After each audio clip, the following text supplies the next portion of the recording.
Hey there, it's Melissa Brunetti, and welcome to the Mind Your Own Karma podcast.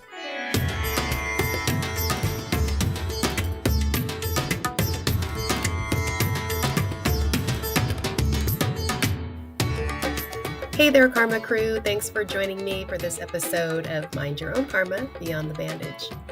If you're here today, what that tells me about you is you're someone who's ready to understand yourself on a deeper level. Maybe you've been feeling like something inside is asking for your attention, something that wants healing, or even just to be heard. And you're not alone. Today, I'm talking with Julian Bermudez, a therapist and guide who walks with people through trauma, identity, and the tender process of integration, especially after big emotional or psychedelic experiences. His work isn't about fixing you. It's about helping you remember who you've been all along. This is a conversation about compassion, truth, and the kind of inner work that can truly change everything. This episode might just change your life. It's time to rip off the bandage. Let's dive in. We are welcoming Julian to the show today. Hi, Julian. Hi, Melissa. Thanks for having me. Yeah, I'm super excited about this. I've been looking forward to this conversation because your work blends some really interesting approaches, everything from somatic practices to psychedelic integration. So can't wait to dig into all of that. But before we dive into the trauma and the healing part of this, can you tell us a bit about what you do now, what your current work is, how you show up for people, and what fuels your purpose? Sure. Yeah, so three questions. Yeah, I help people to reconnect with themselves first and foremost, and that's, in my opinion, the fundamental premise of therapy. Yeah. I come from the idea that everybody has the innate, inherent wisdom inside of them, the knowledge, the information that knows how to heal, that knows how to be whole, and that knows how to be authentic. So my job is I help people to reconnect with that. And we look at all the barriers, all the things that are stopping them, all the defense mechanisms, and then we try to comfort and soothe those in healthy, constructive ways. What fuels me? Well, I see people make transformations very Mm. quickly. Not to say that it's not easy, or Yeah. not to say that it is easy, right? Or that it's not difficult. It can be very challenging, but I do see people make tremendous leaps and bounds very quickly. And just with the medicine of language, just talking through reflection, inquiry, people can make tremendous changes very quickly and get immediate relief. And so I think this is really important in our age. And that's Yeah. what really fuels me right now. Yeah. It's funny how once we look inwards for the answers, they come quicker. It's Yeah. when we're trying to find them everywhere else that it seems like it's a really long road, and sometimes we don't get to that destination that we want to get to. Yeah, that's right. I don't think the answers are ever out there. They're always inside of us. Yeah. We have the power. We have so much power that we give away or look to other areas to try and find it. And it's all within us. So that's so powerful. Like that we have the power to literally change everything. Yeah, that's right. So many spiritual teachers talk about this and they say, I think right now we see so many people who want to change the world. So upset, so disempowered, disenfranchised, angry, scared, in so much pain, and they want to go out in the world and change things. And unfortunately, that just leads to more pain and suffering because we're projecting all of our pain and suffering onto the structures that we want to change. So, spiritual teachers all throughout the ages have said that when we change ourselves, when we look inward and we start to enact transformations internally, that our society, our world, our culture changes naturally and inevitably when we as individuals change ourselves. So I really think this is the path, and that's what I'm really dedicated to helping people walk that path.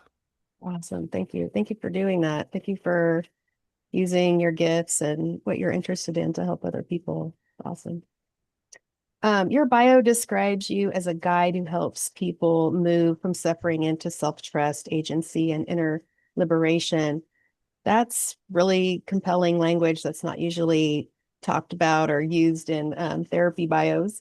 Where did that framework come from, and how has it shaped your approach? Yeah. So when I work with somebody and they're in a pattern, and this pattern might be causing, it might provide them some sort of short-term relief, Hmm. but it has long-term consequences or suffering. The overwhelming majority of the time, in fact, almost 100% of the time, the people who are in those patterns, they're not making choices. These are just automatic default patterns. That short-term relief was born out of an adaptation to some sort of suffering or pain, or I would call it trauma, usually very early in life.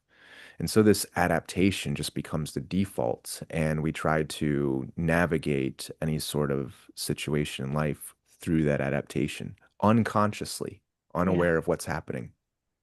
And so if we want to start to make choices, and we want to say, okay, I don't want to do this anymore. I want to do something else. Well, the first thing we have to do is become aware of that pattern and why Hmm. is it here, right? We have to learn, where did it come from? What wisdom was this born out of? What needs was this pattern trying to serve?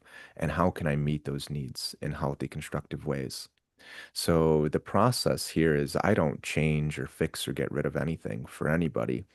What I do is I help them to build awareness and to recognize and identify these patterns and to cultivate the ability to be present with it rather than Hmm. trying to avoid it or disconnect it or get rid of it or fight it or struggle it. So if we can build the capability to recognize it, to identify it, and to be with it, that opens up a tremendous amount of doorways for us to move forward in what we do with it.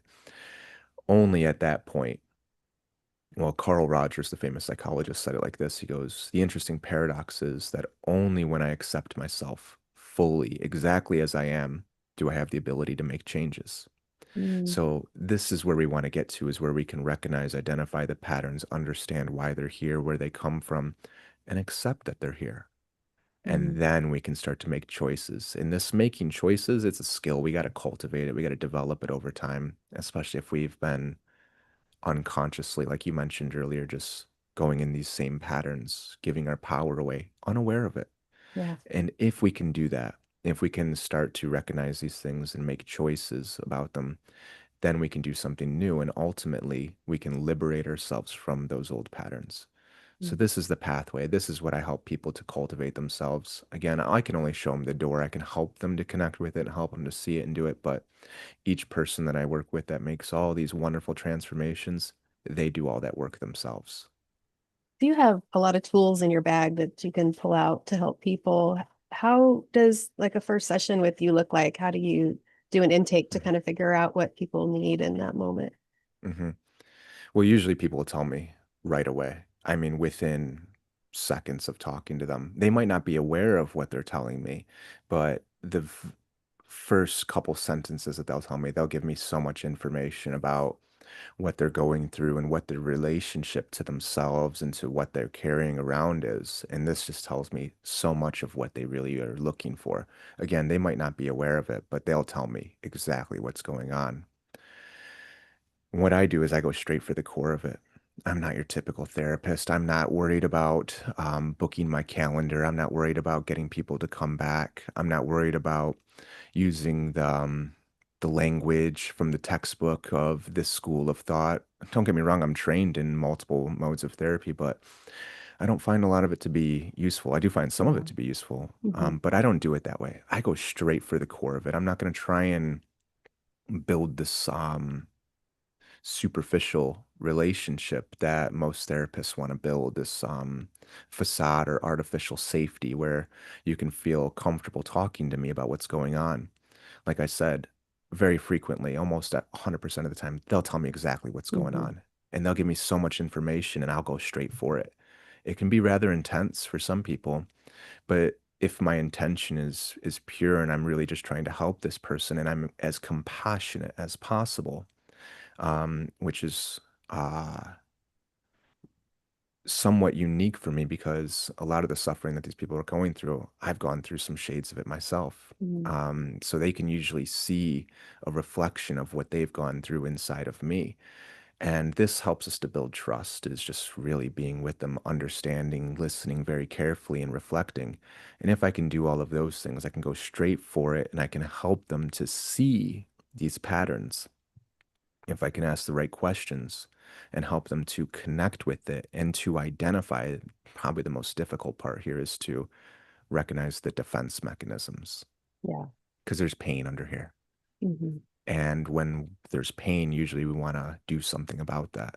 We want to get away from it. We want to stop it. We want to make it go away, whatever.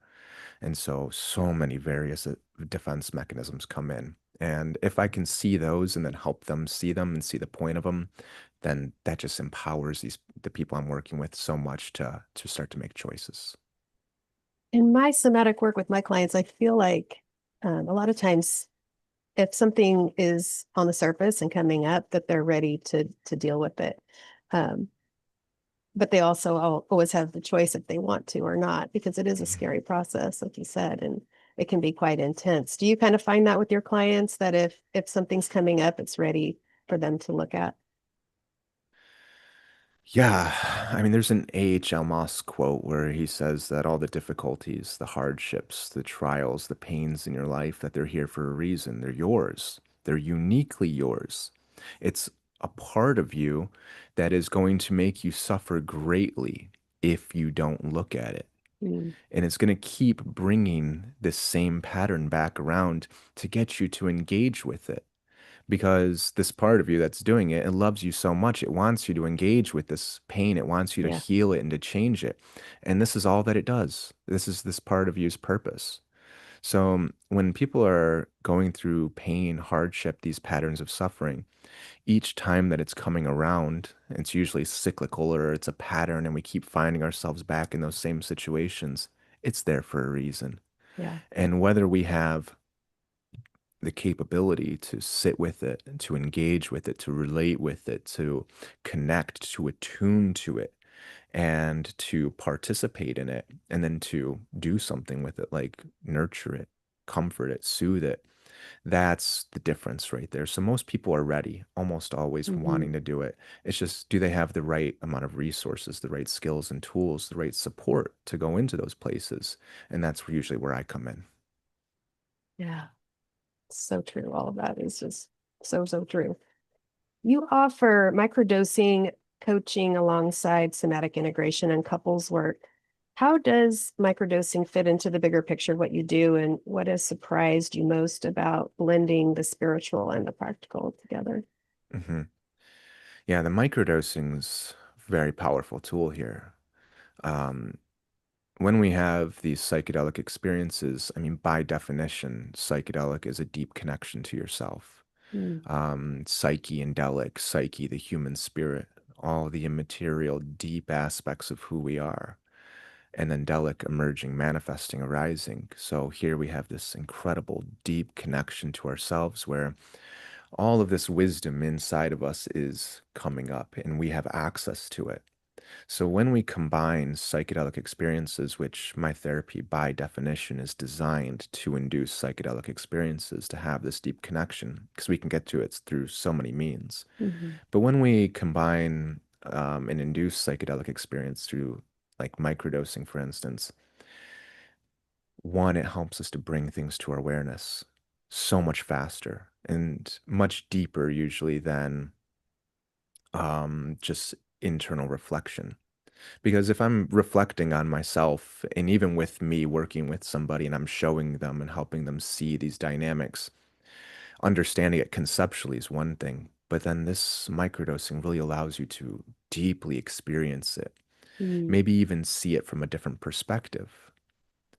So the power here is just immense. And then another part of this experience is it's often referred to as neurogenesis, the creation of new neural patterns, the writing of new pathways.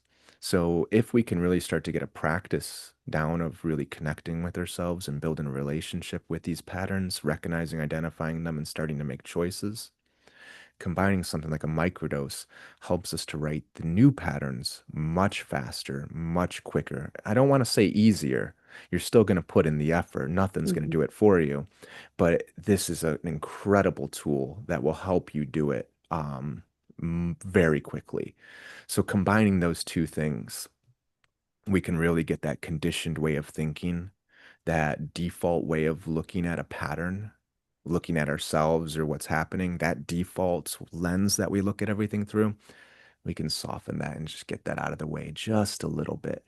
And we can start to see something that's underneath it quicker. And again, I don't want to say easier, but Yeah. we have more tools to help us do it. And then we can write new things. Conditioned mind out of the way, defense mechanisms softer, a little lighter. We just have so much more potential to get to that core of that pattern or that trauma that we were talking about. If someone wanted to try microdosing, what could they expect? hmm Yeah, when you microdose, it's subperceptual. So it's not like you're having a full-on psychedelic experience. What's really important here is that before you start the microdosing, that you build a practice, which is what I help people do to start to formulate. It's a practice of making yourself a priority, where you say, okay, all of these things that are going on in the outer world, on hold. I'm Mm, important. I'm worthy. I'm deserving. I deserve to be taken care of and to be paid attention to and to be loved. And I'm going to be the one who's going to do that. So we build this mm, practice where we start to carve out time to make ourselves important and to pay very close attention to what we're feeling, where in our bodies this trauma lives, where this pattern lives, where these stored emotions live. And we're going to start listening to them and mm, connecting and relating with them. Then when you combine the microdose with that practice is you can go so much deeper. It's incredible. It's like trying to go outside and you got like a pickaxe or a spade shovel. You can dig, you can excavate, you can make some movement, but now you have like a legitimate excavator. You can do it yeah. so much faster and deeper. Um, so it's really important when you do this that you don't take it like it's a morning cup of coffee or a snack and then you go and you go on your phone or you go to work. It has to be very intentional. And you have to have this practice. I mean, you don't have to do anything, but if you do it this way, you have the practice, you're going to get some different results. So what you can expect is to connect deeper with yourself, to connect deeper with your emotions, with your feelings, to connect much deeper with the part of you that's underneath all this pain, where all that wisdom's at. And it Yeah. might be very uncomfortable. It Hmm. might be intense. And, if that's what you're looking for, if you really want something different, you know, it, we find comfort in the same in the past, in those same patterns, but it's still painful, Yeah. right? And it'll be a little more uncomfortable facing it, but usually the long-term results are much different. Yeah. Definitely. And your approach, survival patterns are more than just coping strategies, they become hidden languages from the past. Can you share an example of a pattern you've seen clients reclaim and how that shifted their relationship to themselves? hmm Sure, sure. Yeah, let's see here.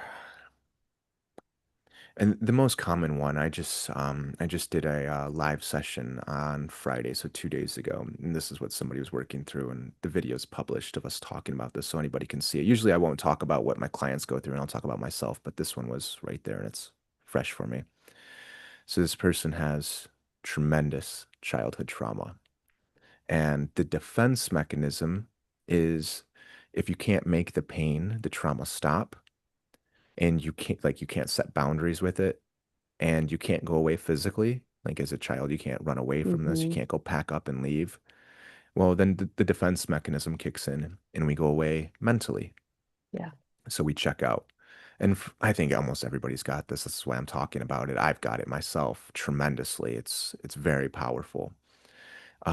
And it might look like a full dissociation, like it was in this case, or it could be various distractions, things that'll take us away, various addictions, things that'll give us that short-term relief, but Hmm. provide us long-term harm.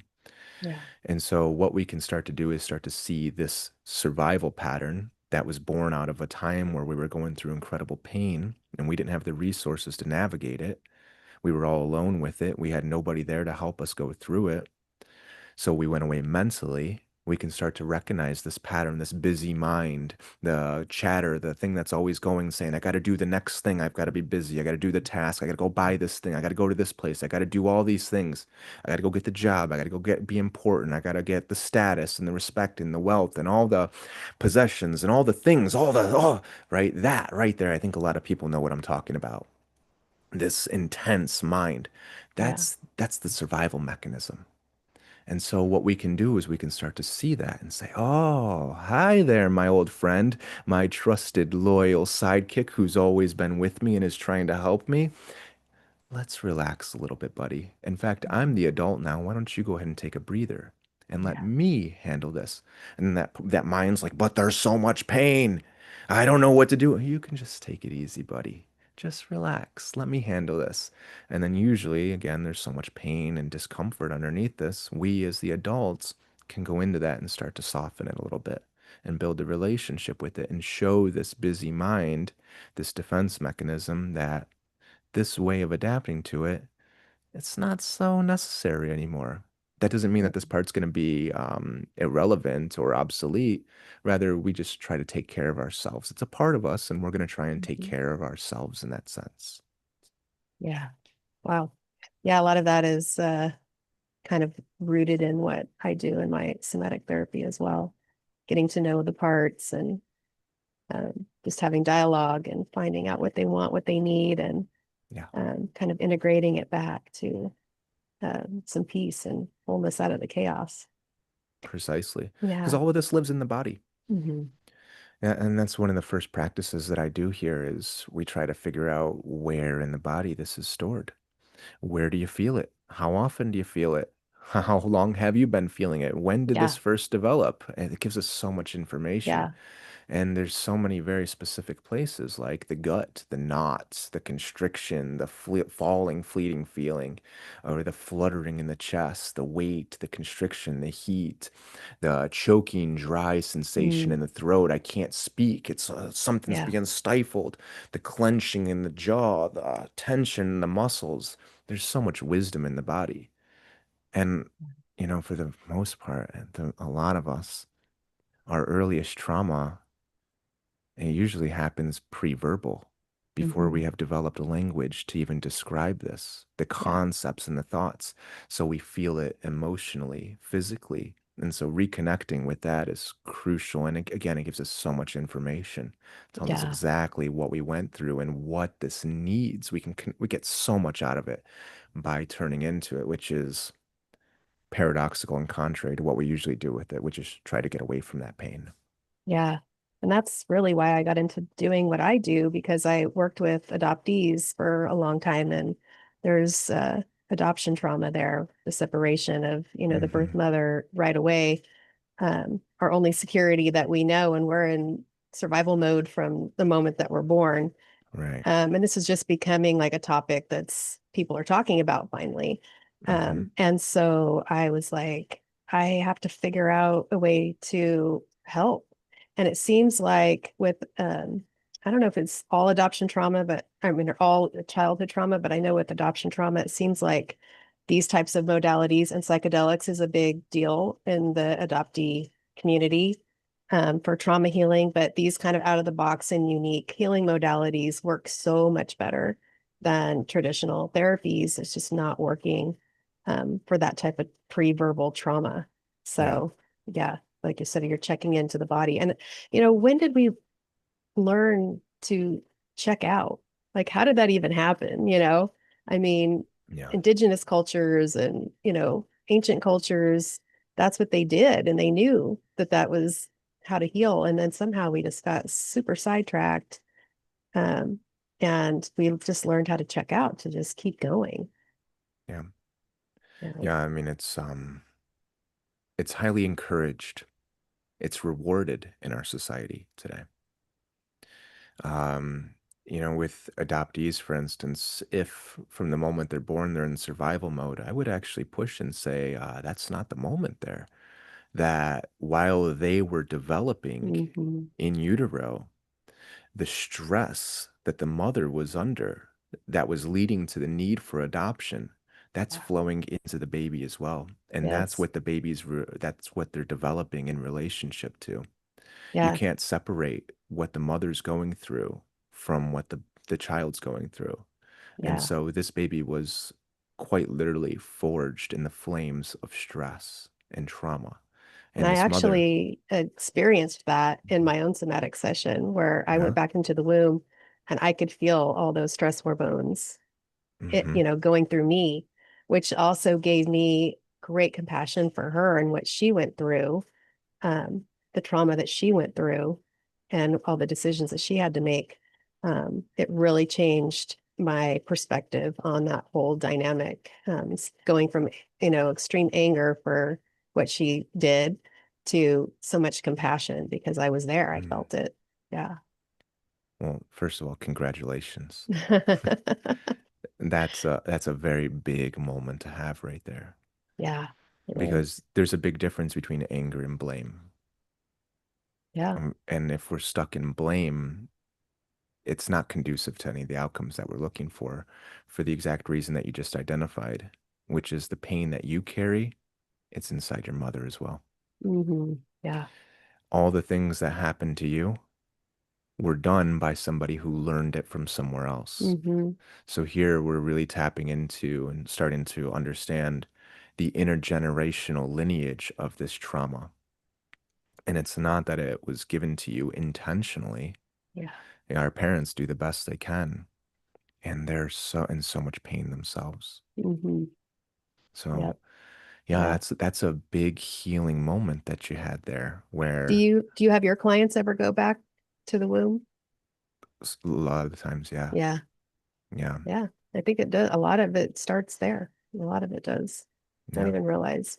And science backs that up. I mean, but we still, I don't know why society just can't grasp that. You yeah, don't remember.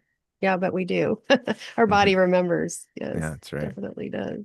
Whenever somebody's starting to identify the trauma, usually we go back much further. Usually that's not the trauma. That is a trauma that was built on another trauma. And hmm so, yeah, we can go back very early into life, almost always. How about past lives? Yeah, that's an interesting one right there, isn't it? Um, a lot of people have different views and beliefs on this. Um, for this last year, my personal experience here has been my lineage of ancestors, which I've had relationship with in the sense like I would have dreams and visions where I connect with them, and I always felt very disconnected at the same time.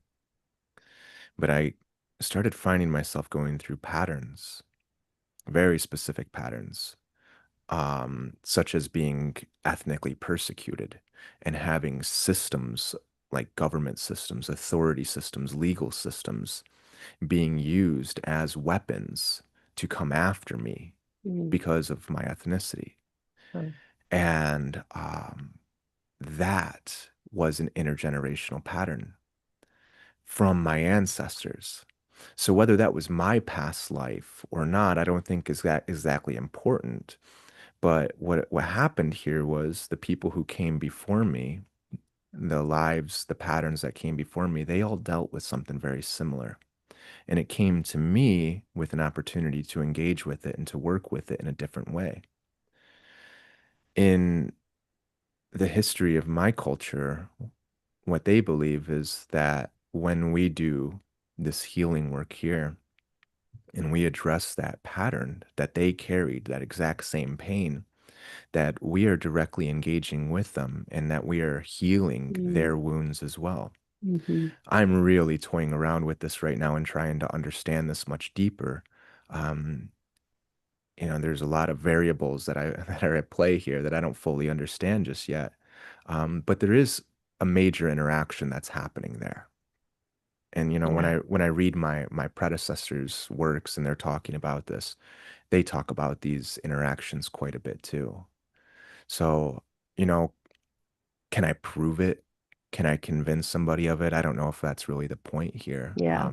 But I do have that experience myself, and I have seen people have very similar experiences where their grandparents, their great grandparents, somebody, some predecessor that they had that they don't even know who it is, but they do know who it is, as contradictory as that might sound, Hmm. they directly interact with them and they have some information exchange, and there's something that takes place there, and there's a very unique opportunity to engage with, participate in those wounds, those patterns of wounds, and to really have some healing experiences with them too. Yeah, awesome. You emphasize presence, slowness, and listening deeper than what's being said. How do you cultivate that in a session, and how does it open a passage to healing? Hmm. Yeah, I always ask people just when I'm talking to them, not in sessions, just average people, when was the last time you sat still for 5 minutes? Mm, No screens, no phones, no radio, no TV, nobody talking to you, no task to do. You just sat still. yeah, Five minutes. And most people are like, I can't tell you when the last time I did it for 2 minutes was. Like, I'm not talking going to sleep or waking up or, yeah. sitting on the toilet or whatever. I'm talking about just intentionally sitting still. When was the last time you did it? Some people say, oh, you know what? Yeah, I do have a meditation practice and I do try that. And they'll do that for a certain amount of time. But that's fairly rare in terms Mm, of the grand scheme of society. And again, we're coming back to this pattern of that busyness, yeah. this defense mechanism, this adaptation that says we have an emotional circuit called the seeking emotional circuit. And if that emotional circuit is built on pain, despair, suffering, fear, anger, shame, panic, grief, this seeking emotional circuit gets so overactivated. And we're always out there wandering around with our arms stuck out and our bellies bloated in the realm of hungry ghosts, so to speak, Mm, looking for the next fix that'll give us some temporary short-term relief. So if we want to step outside of that, yeah, we have to start to cultivate the ability to sit still, to pay very close attention to what we're going through. And that's very challenging. But that's what I start with people. The first session that I have is we're yeah. going to start to build this. It's not going Hmm. to be easy. It's not going to be perfect. And it's not going to be fully developed and mature. And, we're not going to be able to sit like a Buddha. It's going to be challenging and it's going to be rough. And we're going to have the busy mind and we're going to feel the discomfort. And this is where we start to practice sitting with that discomfort and relating with it and connecting with it. So we start it right away. And we start with what we can do. It's easier when I'm with somebody. When you're doing it with somebody and there's some guidance, it's much easier to do it. Hmm. But when you're by yourself, it's very challenging. So we start with where you're at. If you can do it for 30 seconds, or if you can do it for 5 minutes, right? And even if it's just busy mind going crazy and I recognize it, there it is. Okay. Thank you, busy mind. Let's just sit for a moment because we're safe right now. There's no threat here. And then I come back and I feel it in my chest or I feel it in my gut and I say, there it is. Mm, And even if it's just 5 minutes of me just doing that, busy mind, and then I come back, busy mind, and then I come back. And then I do this 3 times a day. Let's say I do it in the morning, I do it in the middle of the day, and then I do it in the afternoon. Fantastic. yeah, That's a great start. That's much more than I was doing. And if I do it for 5 minutes, what's 15 minutes out of the day? yeah, I mean, I spend way more time looking at stupid videos on YouTube that do not serve me in any way. So yeah, again, I can make myself a priority here. I can make myself important enough to carve out 15 minutes to start to take care of myself. And then I gradually increase the frequency. So I do it more often. I do it 4 times a day, 5 times a day. I do it as often as I can. And then I increase the duration. I do it for 6 minutes, 10 minutes, 15 minutes, 30 minutes. The goal is, Melissa, that I can start to do it all throughout the day. So when I'm talking to you, mm, I can be very aware of if one of those old defenses or one of those old pains gets activated and starts to put a hand on the steering wheel, let's say. I can make a choice right there. I can say, I see it. Even when I'm talking to you, I can see it. And now I can engage with it and relate with it. I don't have to go and sit by myself. So yeah, it's an ongoing practice, but people start to develop that, and I help them first session every single time, like Wh- clockwork. That's one of the Where do first you things. think this upcoming generation is going to be with dealing with trauma? And because they can't even be at a red light and sit with themselves for 20 seconds, Yeah, without them looking at the phone. Like yeah, the phone is always in the hand, or they're just always distracted by something. Where do you think yeah. what that's going to look like down the Hmm. road? That's scary, isn't it? Yeah. I mean, when I'm driving around in town, which I rarely try to do, and in fact, I'm moving out of the city very soon, it's legitimately, it is no exaggeration to say my life is at risk because people are so distracted. Hmm. And when they're not overtly distracted with something on their phone, that rage is right underneath the surface. It's first and foremost the easiest one that flows. And because of that, well, the reason why it's there is because there's some sort of pain that's Mm. underneath it. Everybody's in so much pain right now and they're distracting. And this rage is, it's there to distract you, to disconnect you from that pain or to set boundaries to stop it. And so, yeah, people can't sit at a red light for 20 seconds, but people can't drive for 20 seconds Mm-mm. without looking at their phone. I mean, the amount of deaths right now, people getting hit, pedestrians getting hit by cars or car crashes is just increasing daily. And even when I'm driving, I'm driving and I see people just walk out in front of the cars looking at their phones. Yeah. They don't even Oh, yeah. look. Yes.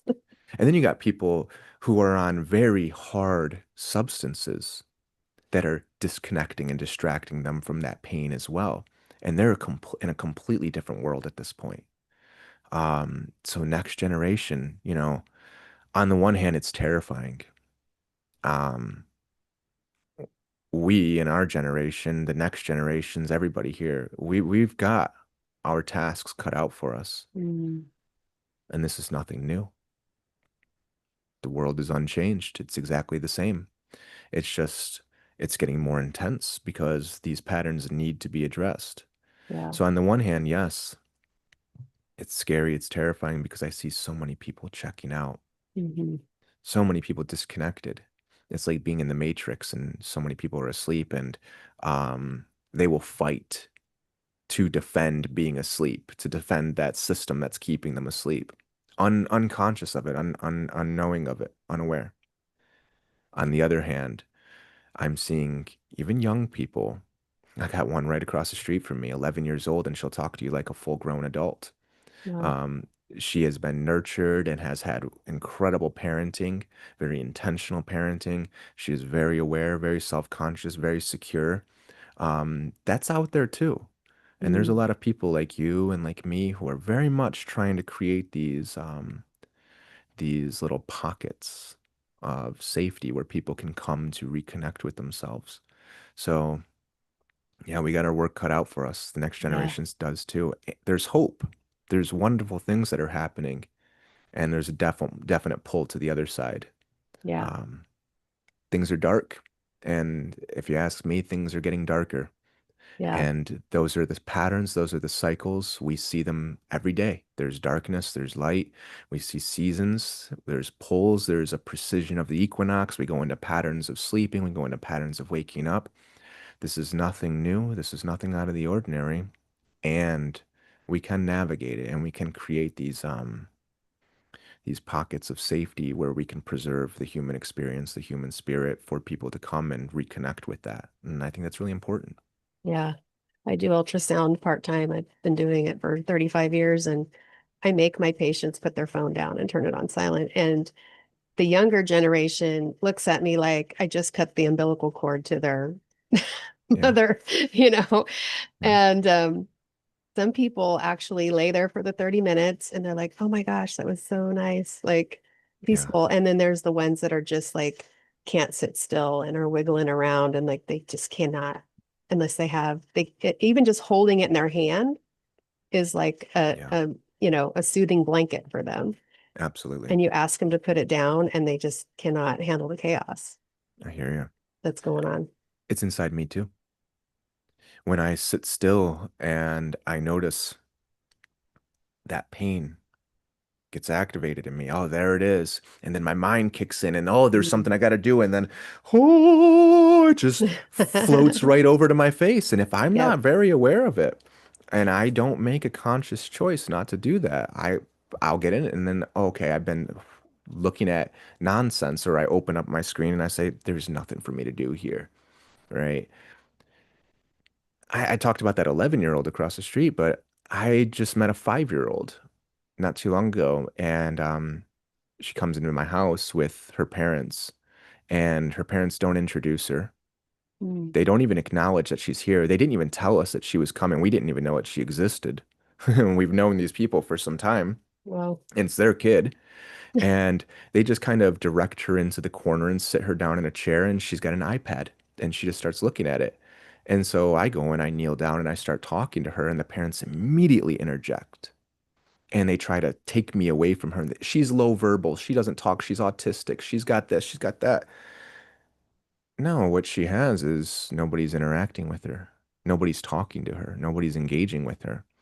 And as soon as I started doing that, that iPad went down so fast. And she was like, yes, a real human being who's going to see me and interact with me. And she wouldn't leave me alone the whole time that she was there. She just wanted to play, play, play nonstop. She starts speaking in what capacity she has. And they're just sitting, the parents are like, I didn't know what she could talk. oh my You know, gosh. so yeah, there's so much of that right now. And this part of us that is still whole, that has that wisdom, that has that information, that is underneath all this pain, it's right there. And as Hmm. soon as we can start to engage with it, and if we can go around and tap into that or connect with it, it can bring it out of people so quickly. It won't be easy. A lot of the times it's not, and most people don't even want it. But it can be done. Yeah. It's uncomfortable at first, Yeah, you know, and you're not used to absolutely. it. So you co-create healing spaces for couples, which is pretty cool, by helping each partner develop agency and emotional awareness. How does that work change the way they show up for each other and then Hmm. themselves? Oh, yeah, this is really important. When a relationship forms, when people come into relationship with each other, it's a lot like water. Like they're usually at the exact same level or close to the same level with each other. That's how the relationship forms. And then over time, if one partner in that relationship starts to do this work, they start to notice those patterns, they start to notice where they have disconnected from their emotions, where they suppress or depress their emotions, where they sacrifice their authenticity, their expression, they don't communicate the emotions, they suppress their boundaries. Mm, The relationships that we have in those situations that benefit from lack of boundaries or thrive from lack of expression, well, those relationships get stressed. And it might not be your intimate relationship, your partnership that is like that. But what happens is if we start it here and then one person starts to grow and change, this person either has to catch up and start doing some of the work themselves, mhm. or Yeah. it doesn't work anymore. And I've seen that. I've seen it so many times. I've seen people come in and they start to recover their authenticity, Mhm. meaning that they start to reconnect with who they are. They start expressing their emotions, they start expressing boundaries, they start treating themselves with boundaries and with respect, and the other person's threatened by it. Yeah. And this causes tremendous stress in the relationship. So if the relation, it doesn't have to either. You guys, we relationships, we can grow together, even if we grow in different ways, we can still support Hmm. each other, and that's the way I think it should be. So when people really want to do this together, oh, I get really excited for that.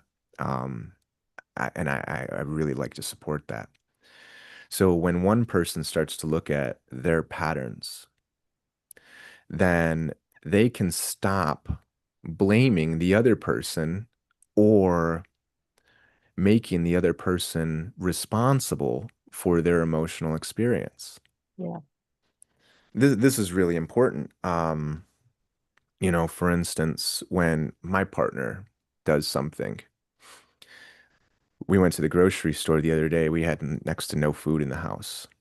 And we go to the grocery store and we bring my dog Layla, and she usually goes in the stores with us. She's been a working dog her whole life, but she's 15 going on 16 now, so she Mm. wants to sit in the car and just bark.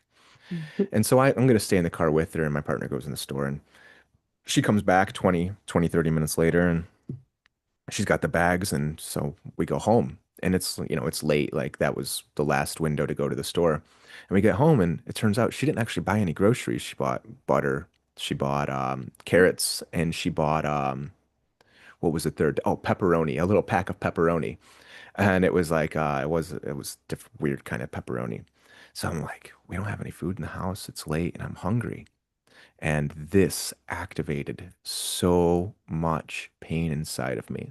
The pain from my childhood where food was withheld from me, where I wasn't allowed to eat, where people were eating in front of me and I wasn't allowed to have any Mm. myself. All of this pain gets activated. And now I'm absolutely livid. And not livid that we didn't get any food, but livid that she didn't communicate to me, that she didn't tell me, hey, I didn't get any food, but they didn't have anything. Let's go to the other store. Or I forgot the coupon. Let's go grab the coupon and let's go back, whatever it is. Mhm. And so I got really mad. And then I said, okay, hold on. I am not going to make this her problem, right? She's clearly going through something herself where she wasn't able to communicate. And so I saw that she had her own thing going on, and I stepped aside. And rather than making it her problem, I'm going to go and work on that myself. And she was definitely going through something too. And so she goes and takes care of herself for a good day. And then she comes back and things weren't quite ready. And then at that point, I just said, it's not even worth fighting over. It's not worth getting into the I'm right and you're wrong, right? I'm in pain. And so if I can prove to you that I'm right, that I'm powerful and I can't be hurt, so Mm. I'm justified, Mhm. let's just let all that go. And so we both made a choice and we came back.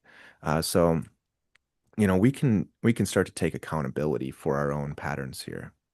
I don't know if that was the best example to describe it, but that was the one that just happened recently. Yeah.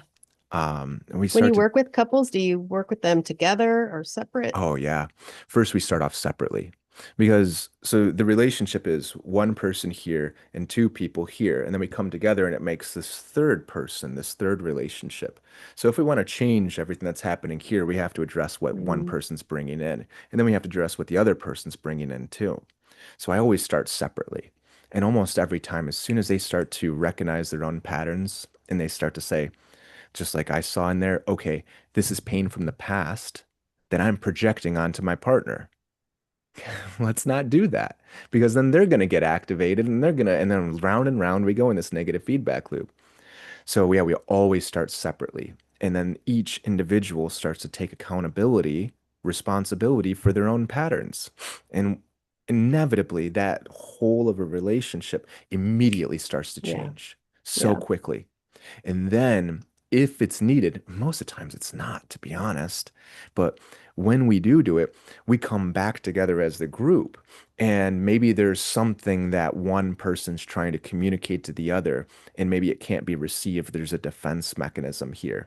Or maybe there's a defense mechanism in the person who has it, and they can't communicate it in the authentic way that they want. Mhm. So there's some pressure, there's some tension, there's some barrier.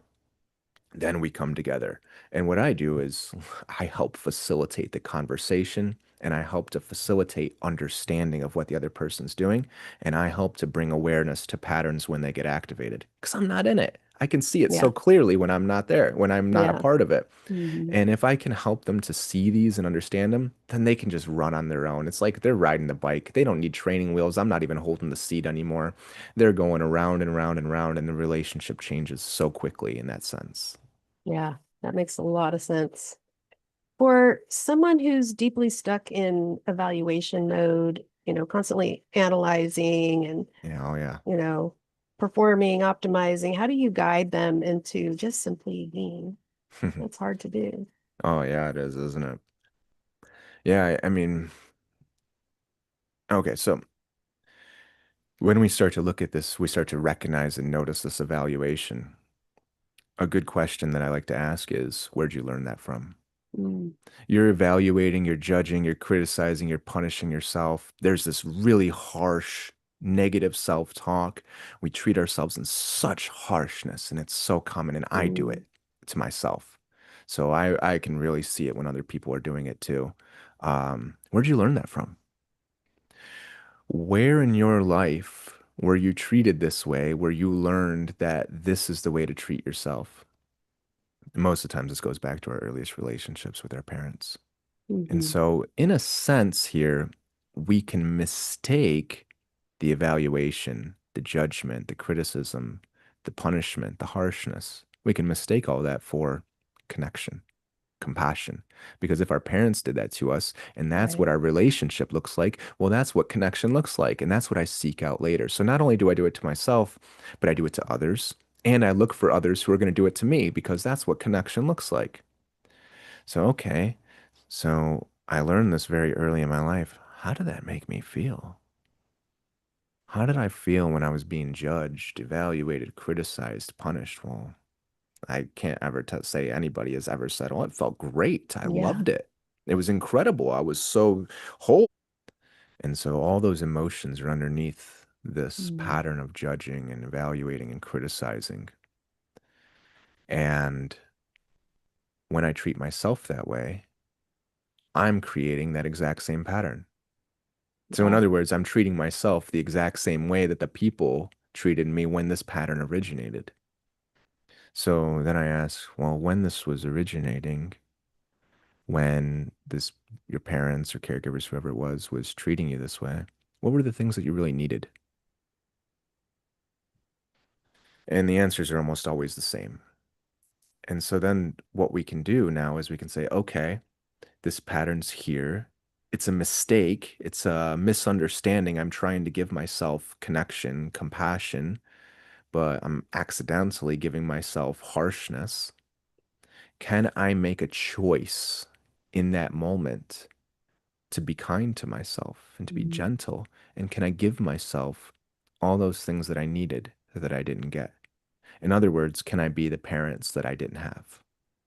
If we can start to do that, if we can meet this harshness with that compassion and that gentleness, we can really start to transform it. And that's a practice that really takes some cultivating and a lot of nurturing to build. yeah. With my clients, I always say, be compassionate with yourself through this process. Hmm. And I've had so many clients not understand what I ask. Exactly. They have no idea what that means. Yep. And it just makes me so sad, Hmm. Yeah. very sad. Yeah. It's hard. I mean, it's still a work for me to be kind and compassionate to myself.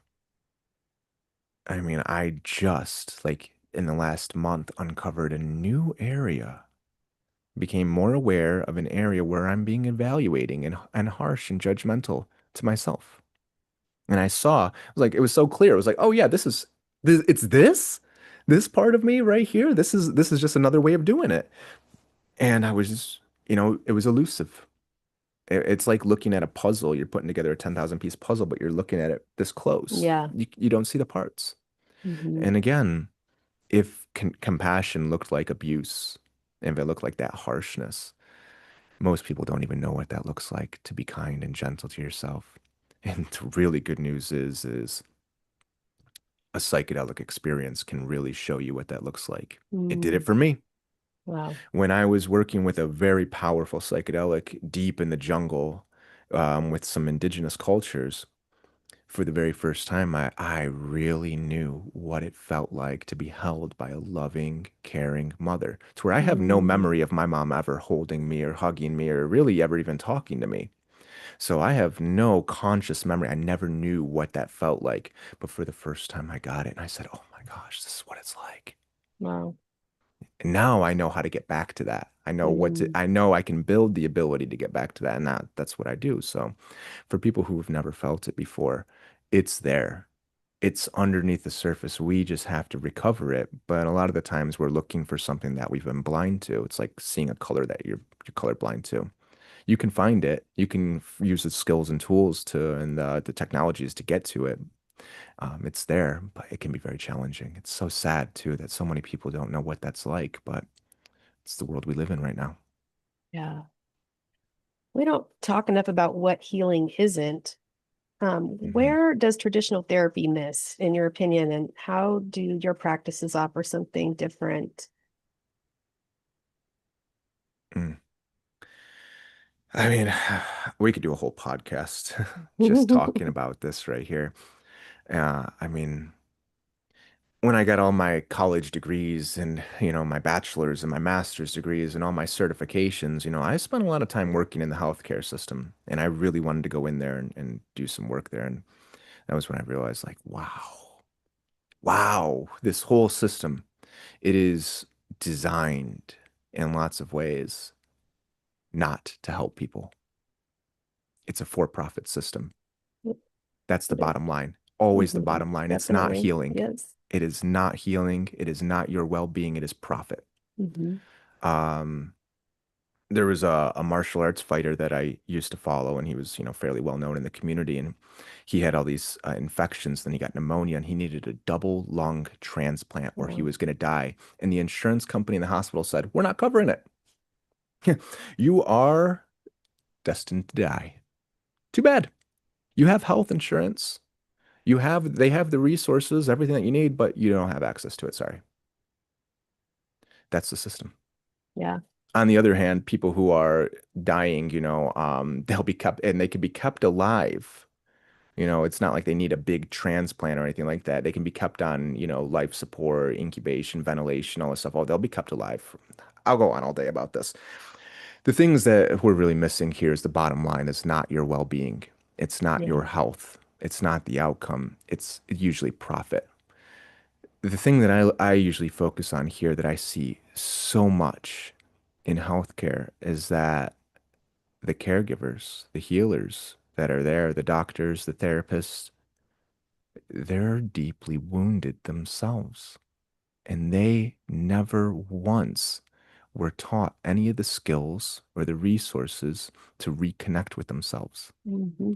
So if you grow up in an abusive household where you're never good enough, anything that you do is never deserving of being loved and accepted, or it's highly evaluatory and it's always based off of your next performance, your next grades, your next accomplishments. And so you're never good enough because you can never do the thing to get your parents' acceptance. What do? You go become a doctor because by God, you're going to be needed. From the moment that people are born until the moment they die, they are going to need you. All hours of the day, you are going to be in such high demand. You get status, you get power, you get respect. But we've never ever addressed this underlying unworthiness, this underlying wound and pain of never being good enough. And so these are the people that go into the healthcare system. This is the majority of therapists. They go in it because they want to help people. Yes, because they might have been the caregivers when they were kids.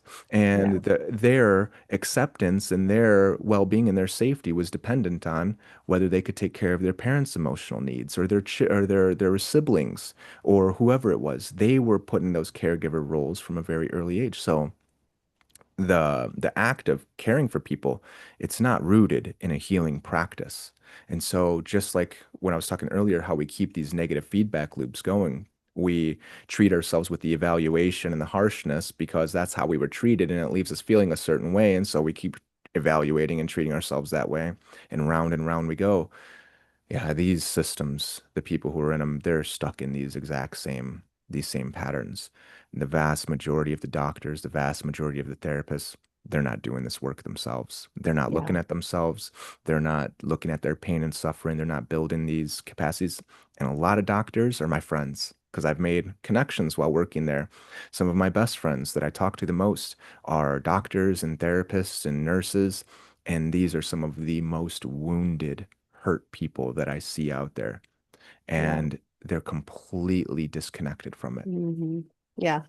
I think after being in the medical field for 35 years, the thing that frustrates me is seeing patients come back over and over and over again with the same Hmm. pain and they can't find anything wrong with them. Yeah. And they're not pointing that patient into our direction, and you or mine, for what we do, they just want to give them a pill and just keep them on that hamster wheel of Western Yeah, medicine, precisely. and kind of just try and numb the pain as much as possible.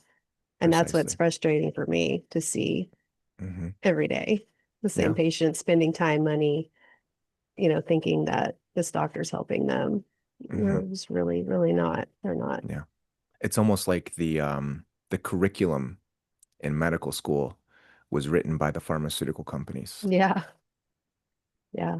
Feels like it. Really, that's exactly how it is. I mean, they legitimately have written the textbooks.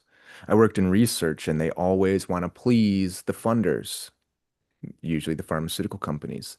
We can't publish any results that would go against what the funder wants because then we lose our funding. Hmm. So I mean, I have seen legitimate data manipulation and publication of it, and that's just the evidence.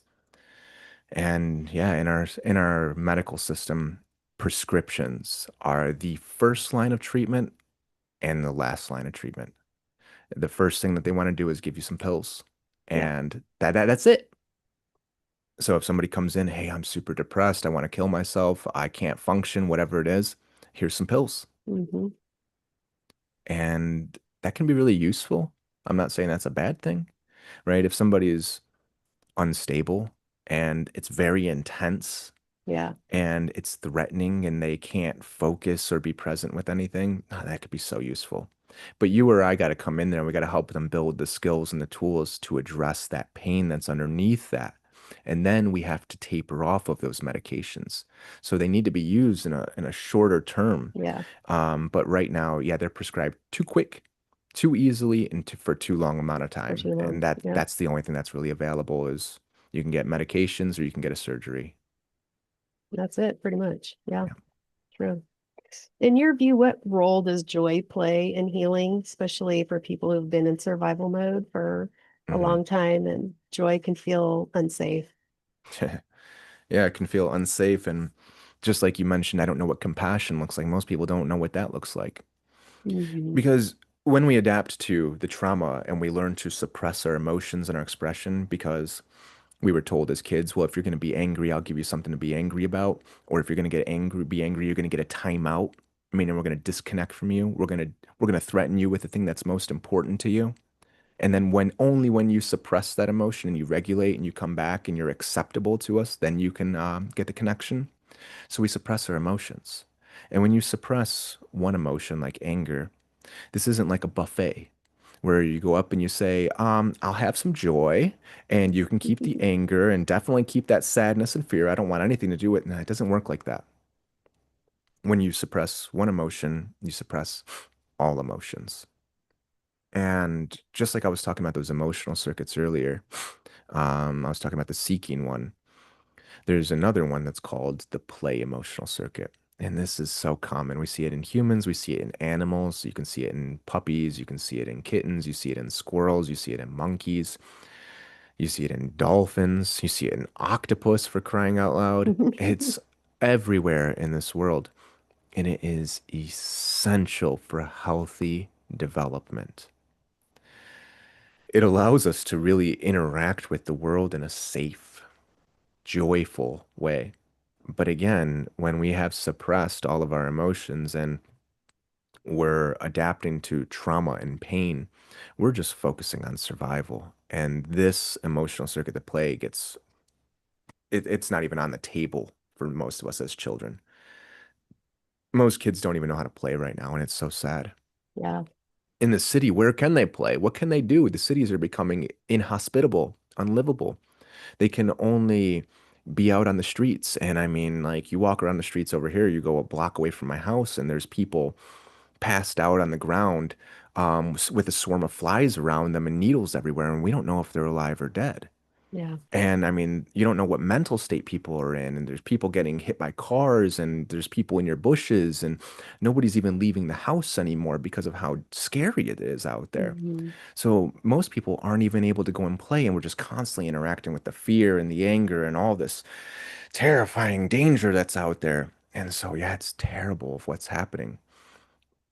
But if we want to start to heal and we start to reconnect with those emotions and we start to reconnect with the pain, And we start to reconnect with the fear and the anger and the shame, the sadness and the disgust, and we start to comfort and soothe them. That's not enough. Because if we're just always interacting with all these painful emotions, how dismal, how drab, how dark life is. But if we can start to identify all the joy and the gratitude and the happiness that's right there next to the sadness, the other side of the coin that's surrounding us everywhere, and we can start to engage and relate and participate with that as well. Well, I mean, the healing journey now gets much brighter and colorful, and there's so many more things to interact with and participate in. And if I can meet that harshness that's inside of me, that judgment, the criticism, the evaluation, the punishment that I'm doing to myself and to others, if I can start to meet that with humor and gentleness and joy, well, that transforms everything. So learning how to play again is essential for healing. It is one of the first things that I help people to start to reconnect with. First, I mean, first, of course, we're going to reconnect with all those barriers that are there, but that's not enough.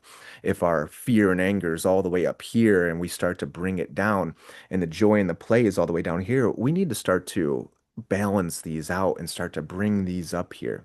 Yeah. And that's so important. And again, how can we play and how can we connect and be gentle and humorous and joyful with the younger generation who need it desperately if we can't do it for ourselves? So it's a practice. And what a wonderful practice to develop. Your assignment this week is you're going to learn how to play. You're going to really cultivate gentleness and joy and humor with yourself. When you hear the harshness, let's try to find just how funny and how unreasonable and how demanding and exaggerated this voice can be. And we don't want to laugh at it. We don't want to ridicule it like it's Freddy Krueger or anything like that. But we do want to invite it in to be a little bit lighter and a little Mm. gentler. And if we can start to cultivate this with ourselves, can we go and do it with our dogs? Can we go and do it with our cats? Can we go do it with our kids? Because they really need this more than Yeah. anything. And this is how we stop that intergenerational pattern, that lineage from going on to the next generation, or at least soften it a little bit. Yeah. Definitely. It's so important. Just from doing this podcast and talking to so many people and listening to the gifts that they bring and to help other people, I always think of the kids and think, gosh, if we could just integrate this into our kids, it would Mm, change the world. It's such an easy thing to do, you know? yeah. But yeah, we're disconnecting from our kids right now as well. And you Oh, see it yeah. all the time sitting in restaurants and the parents are on their phone and the Hmm. kids jumping around in the seat and Oh, climbing yeah. over and, and Shut bugging that the kid people up. next to them. Yeah.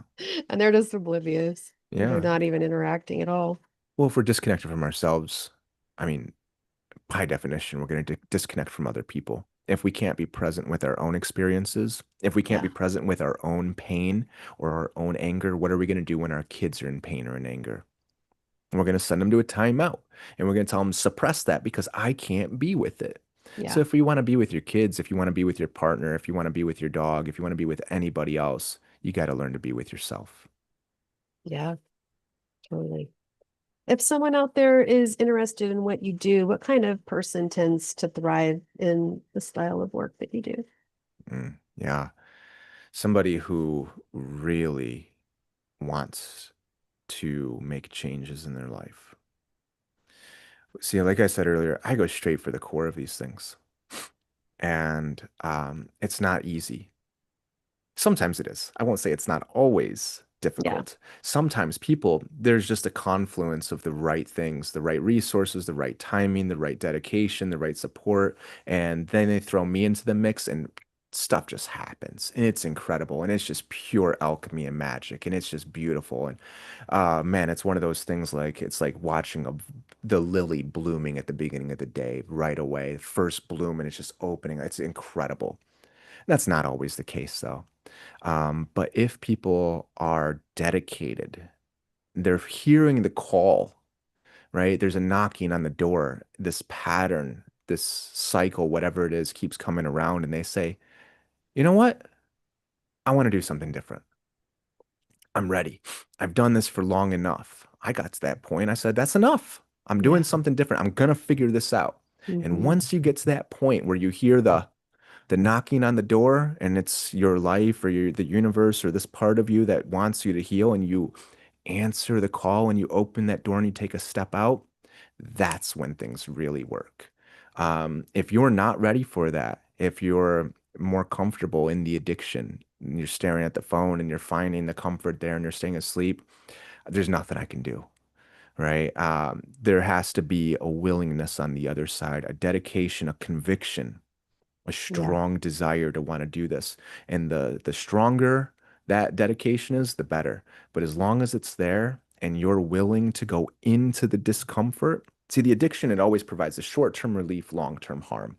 And what we're going to do here is going to provide short-term discomfort. It's going to get more intense. That pain is right there, and we're going to start engaging with it, and that can be difficult. When Hmm. you start setting boundaries, expressing your emotions, we call it the compassion of truth. The truth is painful and it can cause more pain. Yeah. It can disrupt relationships. A lot of things can shift. You might say, wow, I've been in this job for I don't know how many years, and I got in this job because I was in pain, I was in trauma, and this was an adaptation. And now a lot of things are going to shift. But if you're dedicated to the cause and you really want to create some changes for yourself and for those connected to you, that's when things happen right there. But that dedication, that's the prerequisite. Yeah. Julian, where can people find you if they want to connect with you? Yeah, I'm getting a lot better at putting digital resources on the internet out there. So my website, first and foremost, psychedelic-integration.net. And Instagram's great. We always put up videos and clips and things like that. And now we have free support groups where Mm. people can log on and chat with me, and we do them weekly. So there's pretty much every Friday right now around 3 o'clock Pacific time is where we're doing them, and you can register on the website. We just did what I called Psychedelic Therapy Live, which was for anybody who wants to come in, ask questions. I talk a little bit about the process, and if they want to talk about what they're going through, um, bring it to the table, and we'll do this work right there. It's free. Hmm. There's no obligation.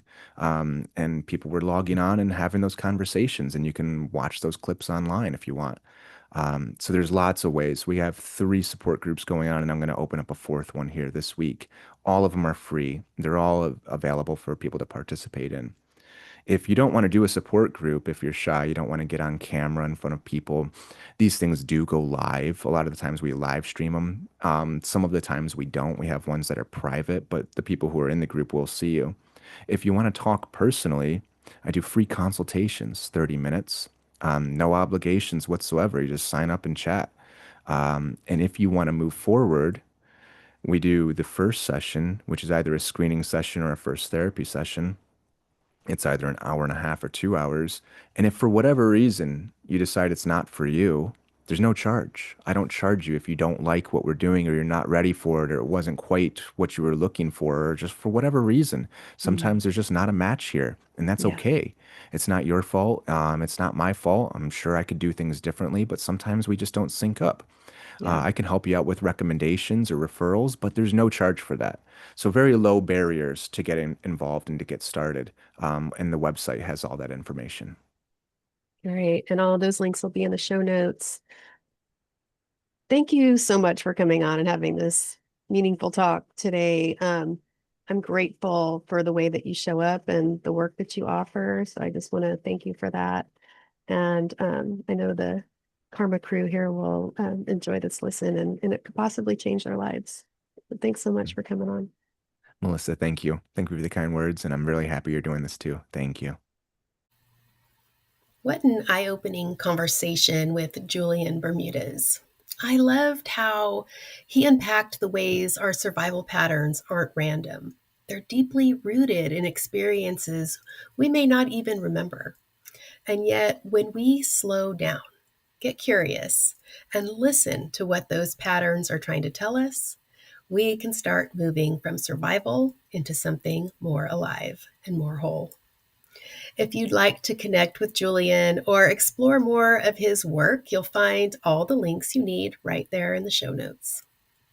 If Julian's words sparked something for you, especially around seeing your own coping mechanisms in a new light, somatic mindful guided imagery might be the next step for you. It's a process that works with the body and subconscious to trace those old patterns back to their origin, release what no longer serves you, and open space for a different way of being. You can learn more at somatichealingjourneys.com. If you offer a healing modality or approach that's unique, lesser known, and helps people in powerful ways, I'd love to hear from you. Email me at mindyourownkarma@gmail.com and let's get you on the podcast. Thanks for listening today, Karma Crew. And as always, take what you need and leave what you don't. And always remember to mind your own karma. I'll see you next time.